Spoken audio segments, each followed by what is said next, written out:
symbol. Oh my god.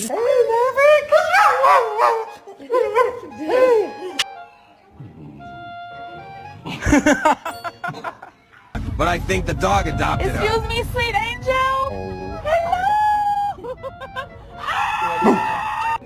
Ronaldo, feliz dia dos... Şimdi hocam ben